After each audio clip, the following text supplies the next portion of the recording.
We go over the major storylines with Wes Bryant, the Bally Sports Charlotte Hornets insider for Wes Wednesdays, and he also takes part in some show and tell. That all happens today on the Locked On Hornets podcast.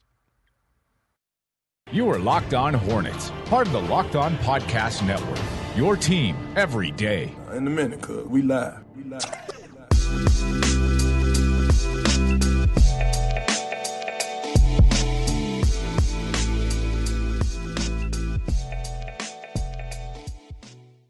It's Locked On Hornets. We're part of the Locked On Podcast Network every day. Your team, local experts on the #1 daily sports podcast network. Thanks for making us your first listen. We're free and available on all platforms. You can check us out anywhere you get your podcast. You can even check us out on YouTube. The subscribers, they're growing fast. I think we're over 720 right now. We're well on our way to getting our faces painted at the 1,000 mark. We were able to rope in David Walker for that one. Wes is always, I feel like I don't want to mess with your outfit, Wes, anytime, so I'm not going to have you paint your face because you're always looking fresh. You got the Hornets tee on today, and I'm ready for show and tell in the third segment because you got something interesting to show us. How have you been this week, man?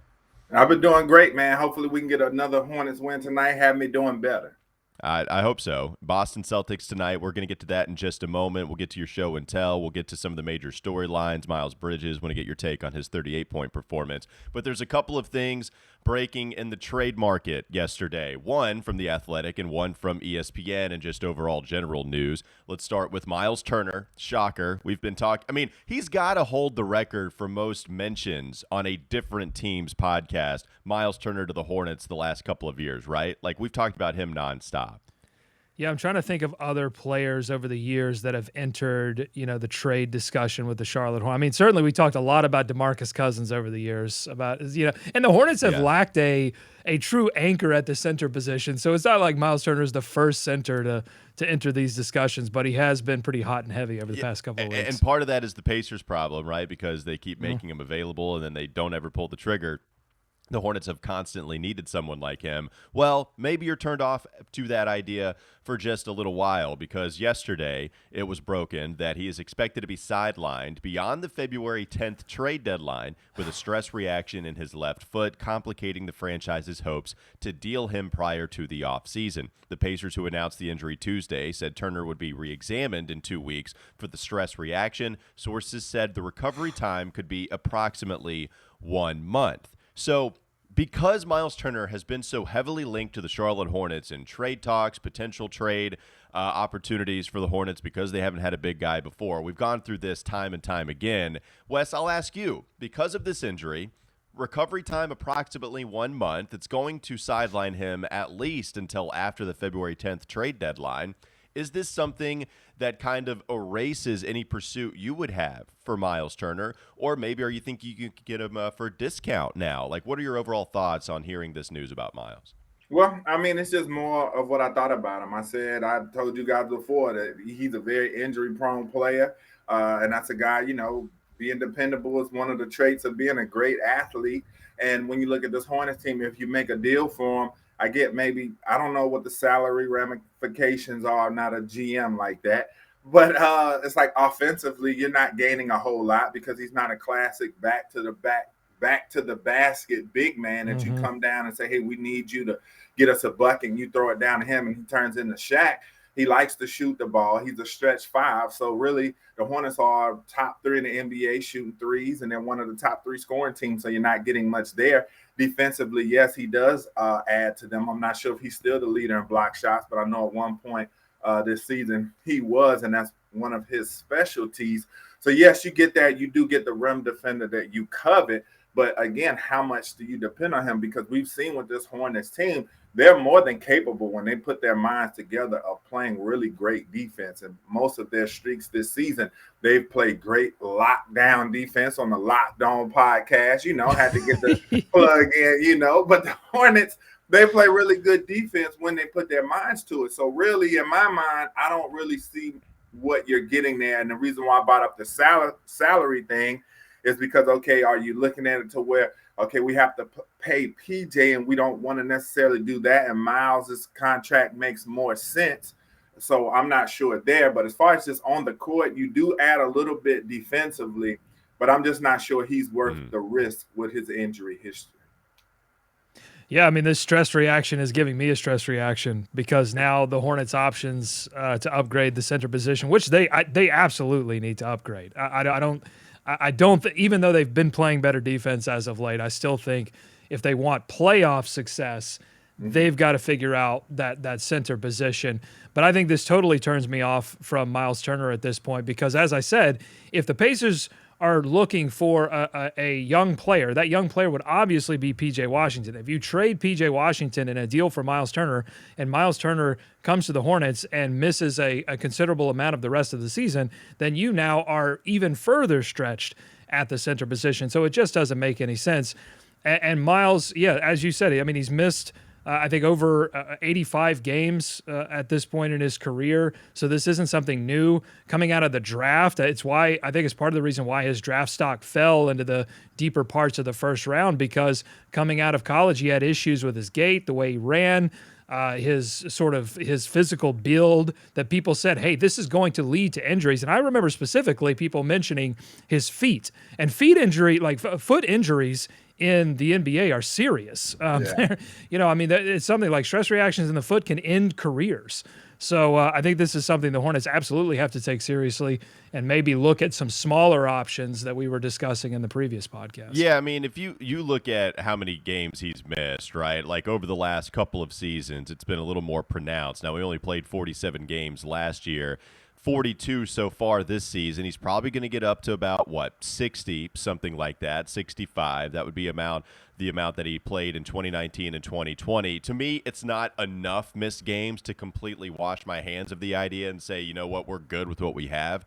I actually think if you can get him on a discount now, then I would still give it just the same amount of attention as I would previously. If the Pacers are trying to play hardball and say we still want 2 first-rounders or an established young player and another first-rounder on top of that, then all right, Indiana, I'm good. Y'all can keep that. We'll keep ours, and we'll just go and handle business just as we do every single day. The interesting part about this, too, though, is The Athletic, John Hollinger, he wrote about the Charlotte Hornets' interest in Christian Wood, who is another center prospect we've talked about a decent amount. Christian Wood was somebody that the Hornets showed interest in during free agency in his last stint. And if you look at his game log, it's funny. Myles Turner started off red hot shooting from 3, still great defensively, much better than Christian Wood is, certainly one of the better rim protectors. Like, you're getting Myles for his defense and the threat of him shooting threes. Christian Wood, offensively, has been just phenomenal in the last 10 games. He's shooting above 50% in so many of them. He's averaging about 19 points per game for the Houston Rockets. They have a few more wins to their name. They're not the dumpster fire that they were at the beginning of the season. Wes is there.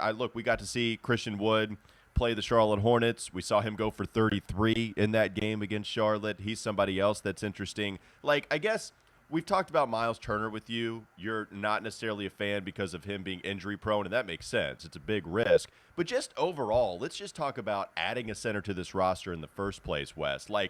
Do you find it that much of a necessity that they need to make that upgrade, or do you think let's just roll with it with P.J. Washington playing small ball 5? Same thing with Mason Plumlee when you need to go a little bigger, and we'll just figure out the money problems as they come along. I think you have to assess where you are in your process. What is your goal for this season? Is it to get to the Eastern Conference Finals? Is it to get to the NBA Finals? What's your goal at this juncture? Or do you feel like next year you could get to the Eastern Conference Finals? Because that, to me, determines kind of what you do, because PJ has been playing really good defense. I saw a stat the other day. I can't remember in what game span it was, but his defensive rating was a 96.9. It was up there as far as him being one of the better defenders over X amount of games. So as I said with the Hornets, they've shown a propensity to play really good defense when they want to do it as a team. So that's why I look at it and I say, okay, what will you give up to get that quote unquote center? And what center would you be getting? Because like we said, we talked about Myles Turner and why we might not want him, but the Hornets getting a center, period. I do like that, but then you also have to factor in how the Hornets play on offense. This is I think they're number 1 in the NBA in pace. So if you do bring a big in, what type of big are you bringing in as well? Is it a guy that's going to slow down the offense? Is it a guy that is going to be a black hole where there's not many bigs like that anymore, where you throw the ball down to them and tell them get them a bucket, like the era that you guys came up on as well as I did in the 90s. So I guess it just determines what type. I mean, what you really would like ideally is for Kai Jones to rapidly develop, because I feel like when he develops, I really think he could be a really, really nice piece for this team if you can get him to come around. But it's how long do you want to wait? And as I said, where are you in the process? Because I believe by year 3, like I think next year he should start to show flashes, and then by year 3, I really think that he could be a problem because he's exactly what would fit with this Hornets team. Uber athletic, he's got the height, he can block shots, he can jump out of the gym. So really, that's the guy I would want to develop. I feel like he's there on your roster if you can get him around.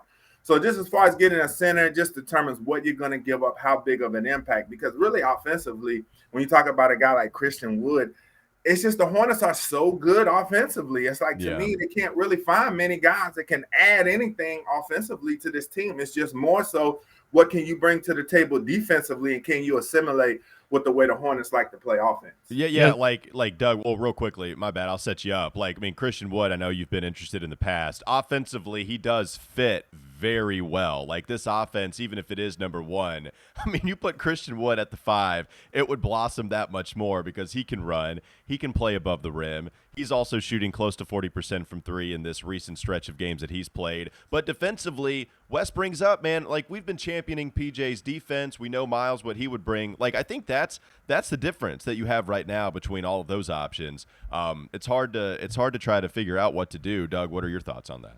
Well, PJ's defense has improved, but his offense has struggled, and I think it's part of that. He's had to have so much responsibility on defense that I think it does affect his offense. But I just wanted to back up Wes with a stat here. So over the past 11 games, so we're starting back with the win against Denver, where they really started to lock in the defense in a 3-game winning streak before dropping 2 to the Suns and the Wizards. So last 11 games, PJ Washington, offensive rating 109.4, defensive rating 97.1.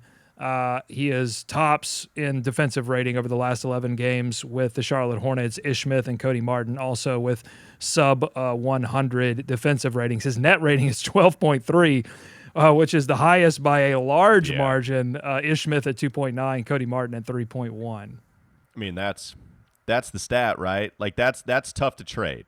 You know, I'm sorry, Terry. I want to correct myself. Terry Rozier. So 12.3 for PJ Washington on net rating. 11.4 is Terry Rozier coming in at second. Well, and you're not trading Terry right now. So, like, for the sake of this conversation, when you talk about trading the highest net rating, somebody that's pretty visible, like, you see how he makes the team better, certainly on one end of the court, even when a shot isn't falling. When it is falling, then it's phenomenal, right? Like, and it plays out over a season. When you get a season sample size, he shoots 40%. When he just goes to these cold streaks like we see from some of these players. All right, we got to move on. We got to go to a different segment. I want to get Wes's thoughts on Miles Bridges' phenomenal performance at the Madison Square Garden. Also want to talk about Kelly Oubre being questionable for tonight's game against the Boston Celtics. But first, we got to talk about Prize Picks because it's the best NBA DFS prop game on the market. They offer more NBA props than any other DFS prop operator, and they offer all the superstar players as well as the bench players only recording a handful of minutes each game. They offer any prop you can think of, from points,